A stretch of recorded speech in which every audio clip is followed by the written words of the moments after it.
We have now graduated to secret identity guests here. This is every day. Min and I, we're startup investors, and we answer a question, or in this case, a guest answers one of your questions about work. Today's day 116, and we've got a special guest who we have cajoled into showing up, even if he will only give us Pikachu, who is Harrison, the founder of VC Guide, which many of us in the startup ecosystem saw emerge in the last few months as a review site for VCs that also releases other products for founders, but has real talk from founders sharing what their actual experiences are. And these things are very tricky because with protected identities, you both get more honesty and lots of complexity. And so we want to talk about a complex subject here with Harrison, and that is, presumably the way that founders use VC Guide is as a tool to do diligence about investors, to figure out who to reach and whether to work with them. And so let's just start with, how much does that even matter? How much does diligencing your investors matter? Yeah, well, I mean, first of all, thanks to the both of you for having me on, right? And having a random avatar on your talk show. But I think, especially these days, it matters a lot, right? Venture capital. I think one thing that we believe as a team is venture capital as an asset class is changing super rapidly. And actually, we're finding ourselves in the most founder-friendly market that I think I've seen in my lifetime. And so with so many different emerging fund managers, so many different investors, the really big question that I think a lot of founders should ask is like, okay, you know what? Who would be an active value add to like my cap table, right? And so I think long answer short, which is it matters a lot, but of course it varies a lot per stage. Are they a board member? Are they a large check? Are they a minority investor, right? And then I think when it comes to VC Guide, one thing that we actively try to encourage every founder to look at it as is, hopefully VC Guide is one of 10,000 data points you take into account, right? Hopefully you would never rely on a Yelp review for financing your entire business. And so we tell everyone, hey, look, take everything with a grain of salt. But also, I think traditionally founders have come up with pretty creative ways to do due dil on their investors, right? So I think very networked founders can, of course, quote unquote back channel with other founder friends, right? They'll ask their founder friends, hey, what do you think about this investor? How do you feel? Have you worked with them? And a lot of this happens in real life conversations or text or Twitter DMs, right? What have you. But then I think the majority of founders don't come from the Valley, right? And so then they need to be much more, I think, active in their research. And so I think there are certain signals that you can look at, right? What content has this investor produced? A lot of investors these days are actually becoming their own content creators and also creating their own distribution channels. And so I think a content that an investor produces, whether it be their own podcast or blog posts, are great signals for potentially whether or not this investor aligns with your company thesis, right? And also, I think there are certain questions that you should ask the investor yourself when you're on a pitch meeting, right? So do you have a built-in audience, right? How do you drive distribution for your portfolio companies, right? Are you an expert in something that you could teach us as a course, right?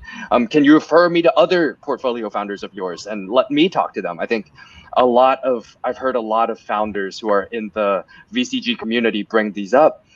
But also, there are certain questions that I would not only ask the investor, but I'd also ask myself, which is, after spending a X amount of time with this investor, can I imagine myself building this business without them, right?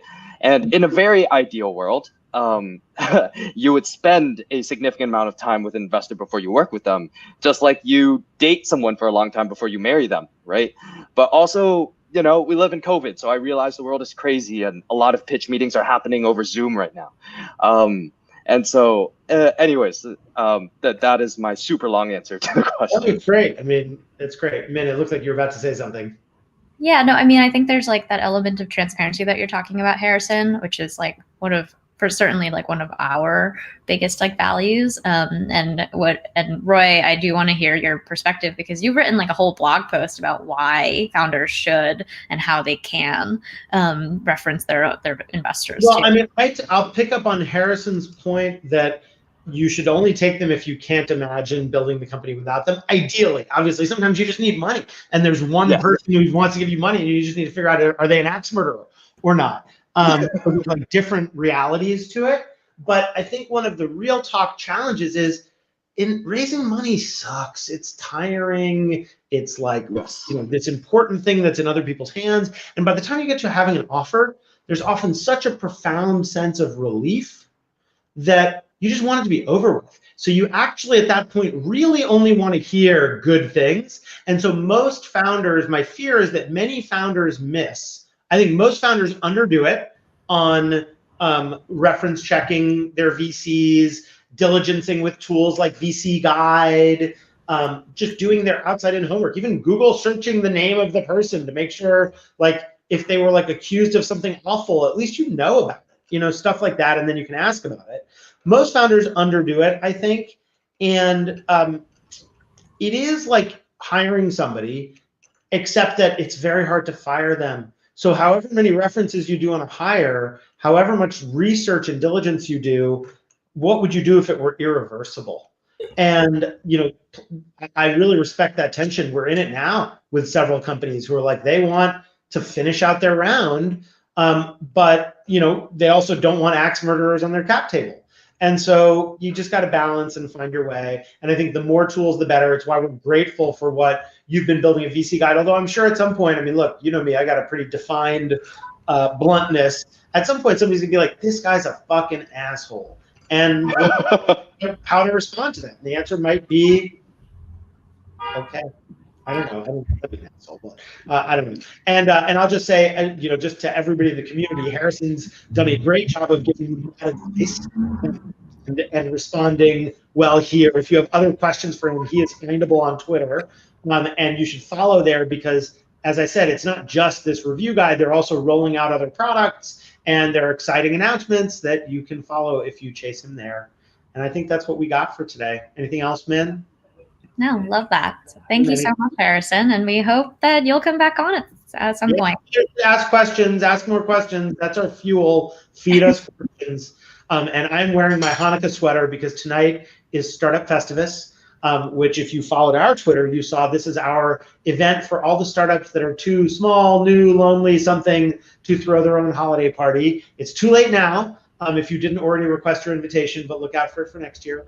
And yeah, my daughter was a little sad that I'm not going to be finished until late tonight, but one time a year, enjoy our community with our founders and friends. So to be continued. To be continued. Thanks, Harrison.